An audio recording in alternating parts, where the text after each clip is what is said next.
survey found that 90% of those menus includes mac and cheese, our children's favorite. 80% includes chicken fingers, 60% includes burgers or cheeseburgers.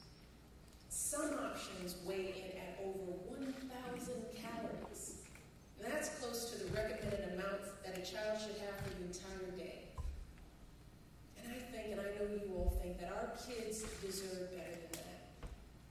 That's why I want to challenge every restaurant to offer healthy menu options and then provide them up front so that parents don't have to hunt around and read the small print to find an appropriately sized portion that doesn't contain high levels of fat, salt, and sugar. These choices have to be easy to make, and they have to give parents the confidence to know that they can go into any restaurant in this country and choose a genuinely healthy meal for their kids.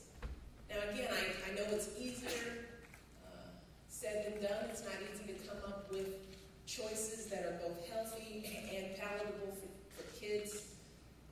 And it may mean putting in some real effort and creativity to make this happen. But what it doesn't mean is providing just one token healthy option on the menu, or taking out one problematic ingredient and replacing it with another. And it is not about finding creative ways to market unhealthy food products as healthy.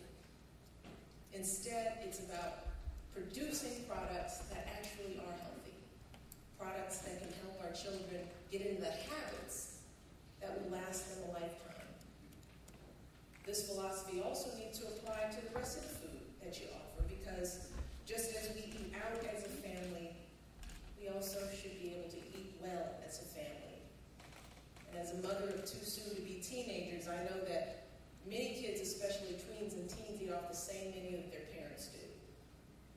I'm not asking any of you to make drastic changes to every single one of your recipes or to totally change the way you do business.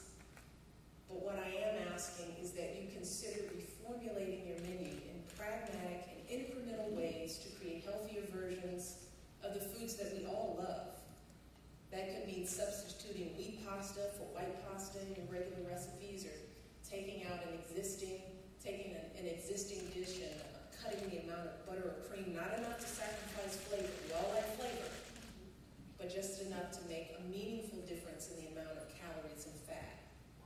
It could mean serving 1% or skim milk, or you could make healthy sides like apples, slices, or carrots the default choice in a menu and make fries something customers have to request, which would hurt me deeply. I'm a fry lover. And no matter what you do, it's also important, truly important, to keep portion sizes in check, because we all know that the size of a meal is just as important as the ingredients it's made of. But your role in helping address childhood obesity isn't limited to what you put on your menus and how you label them for parents. It's also about how you market those products to our kids. Now, our kids don't learn about the latest fast food creations on their own. They hear about them on TV, advertisements, and the internet, video games, and many other places. And as any parent knows, this marketing is highly effective.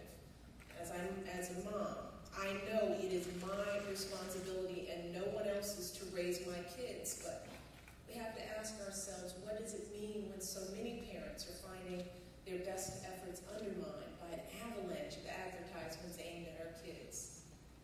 A study last year found that only a small percentage of advertising aimed at kids promoted healthy foods, while most promoted foods with low nutritional value. And let's be clear, it's not enough just to limit ads for foods that aren't healthy. It's also going to be critical to increase marketing for foods that are healthy. And if there's anyone who can sell healthy food to our kids, it's all of you. Because you know what gets their attention. You know what makes a lasting impression. You certainly know what gets them to drive their poor parents crazy because they just have to have something.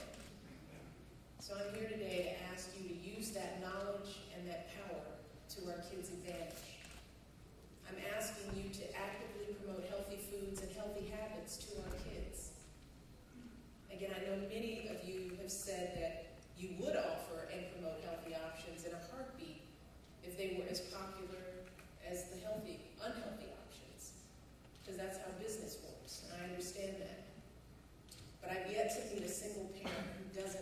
understand the threat of childhood obesity. I've yet to meet a single parent who's not eager to buy healthier products. They just need more information. They need easier access to those products. And I've heard from more companies over the year that the market is starting to move in a healthier direction. Folks are beginning to ask for more fruits and vegetables and for smaller portions. So when it comes right down to it, this is also about protecting your bottom lines and meeting the demands of your customers. Customers who I know you want to keep coming back again and again. That's why we're committed to helping increase that demand and make it easier for you to do what's right. And we've started by requiring chain restaurants to provide calorie counts on their menus and menu boards. And I am grateful for the support we've received from the NRA to get this done. And I want to encourage restaurants that aren't providing calorie counts to join us in this effort. And because so many of the calories our kids consume come from school, we're also working to get more nutritious food into our lunchrooms and our vending machines. And again, the NRA has been playing an important role in these efforts as well. As part of Let's Move, we're setting a goal of doubling the number of schools that participate in the Healthier U.S. Schools Challenge by next year. And we're working with schools and food suppliers to offer more fruits and vegetables and to cut down on that fat, sugar, and salt.